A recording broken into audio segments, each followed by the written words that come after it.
and welcome to today's edition of AYV platform. In today's program, our heroes, our models. Here, we discuss and bring about the life and achievement of various icons in Africa, so that it will help us, the youth, to model our life in a way that will be good and bring about a better African society.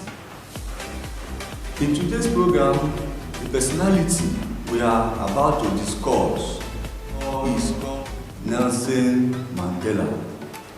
What do you know about Nelson Mandela? What do you know about him? Yes, Nelson Mandela was born in a village at the eastern part of Cape Town. The eastern part of Cape Town in 18th of July 1918, and eventually he died in 5th December 2013, and he lived for 95 years. It will also interest you to know that according to Nelson Mandela, he said that he was the first person to attend school in his family. And he said that on the first day he attended school, his teacher was the person that gave him the name Nelson, although he did not know the meaning of that name. And eventually he went to university and studied law. And Nelson Mandela existed during the time that the South Africans are experiencing apartheid regime.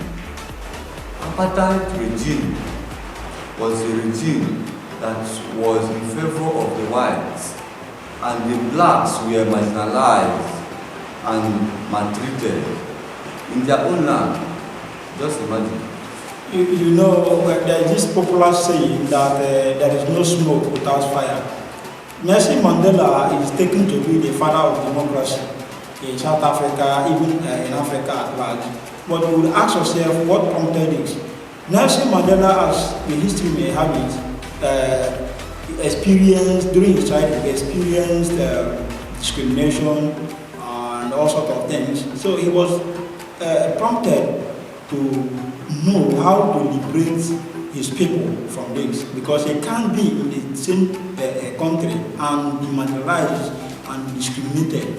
It somehow sounds awkward. So this formed his ideology of reforming the government, agitating for better government.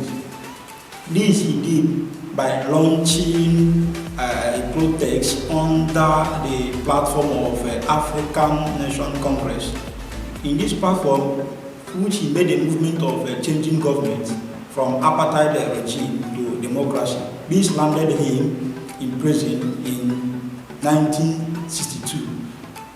Within this period in 1962, he never lost hope or lose hope in his vision of making South Africa a better place to be.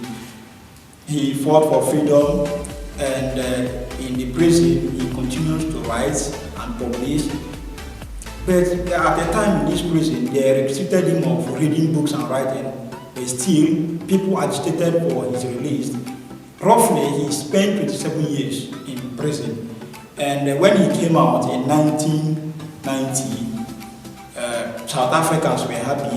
In 1994, he became the president of that country, which ended the first tenure in 1999.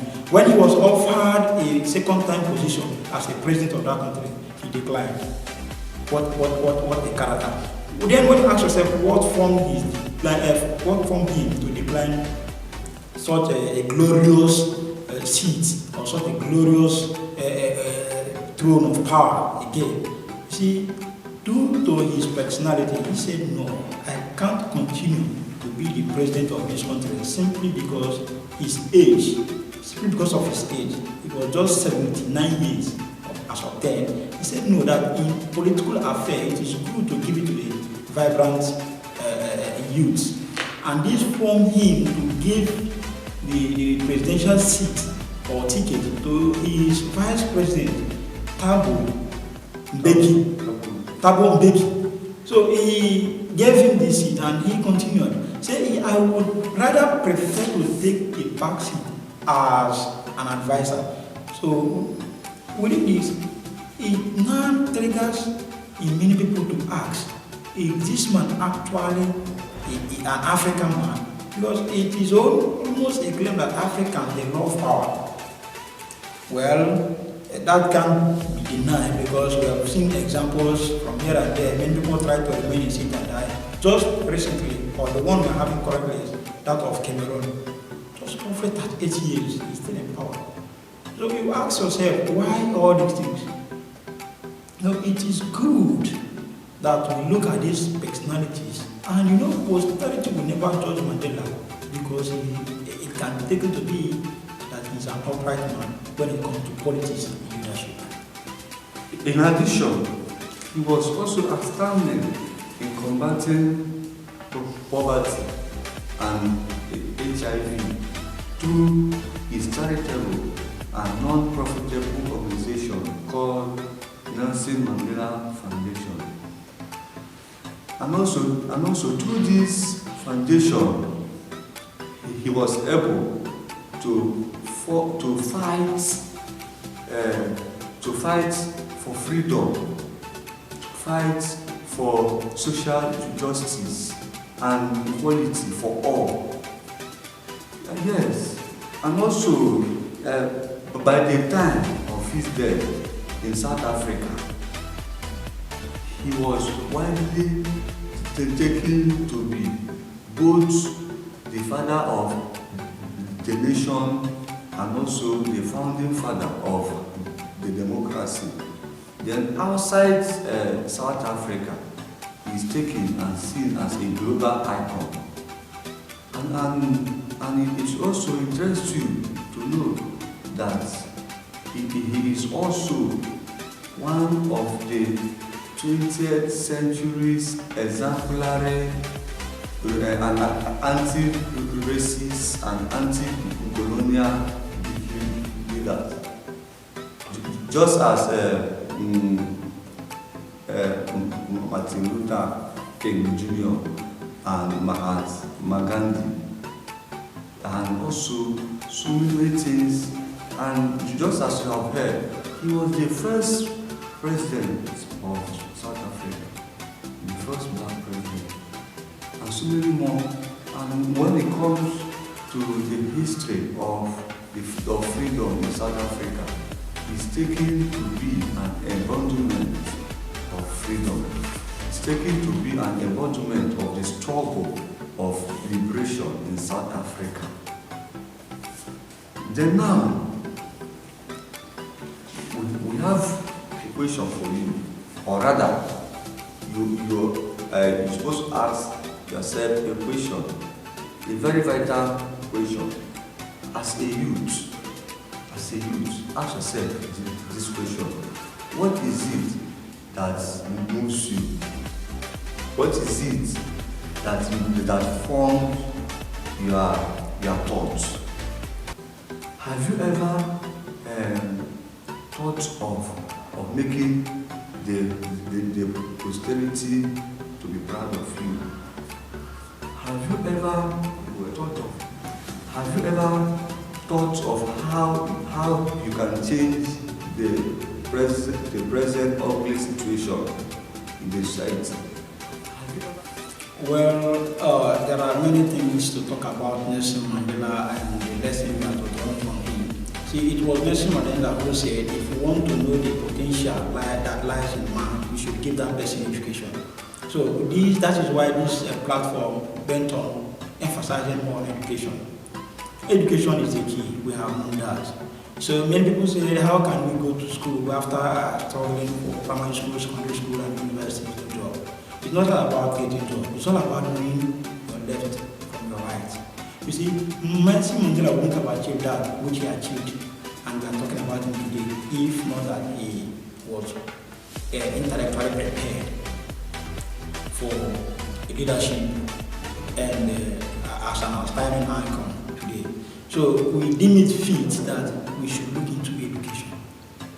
Don't just go to school just to be an employer, to be employed. No.